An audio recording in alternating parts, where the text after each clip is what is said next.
Hello guys, চলে এসেছি নতুন একটি রেসিপি নিয়ে। আজকে রান্না করে দেখাবো তোমাদেরকে ইলিশ মাছ দিয়ে কুমড় আমি কিভাবে রান্না করি।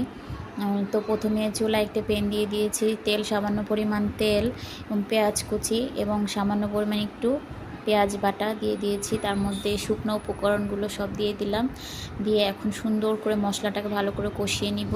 কষিয়ে অল্প পরিমাণে একটু পানি দিয়ে এখন মাছগুলো দিয়ে দিব।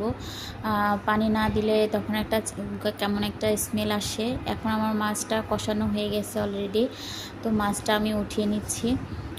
এই যে এখন মাছটা উঠে নিয়ে এখন আমি কুমড়োগুলো দিয়ে দিব। দেখেন কি সুন্দর কালার এসেছে।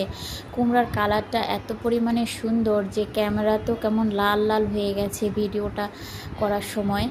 তো এখন আমার কুমড়োটা ভালো করে কষানো হয়ে গেছে। এখন পরিমাণ মতো পানি দিয়ে আমি মাছটা দিয়ে দিব। দেখুন কালারটা কি লোভনীয় এসেছে। তো আমার কাছে তো দেখতে বেশ ভালো লেগেছে। আমার এখন রান্নাটা শেষ। আল্লাহ হাফেজ।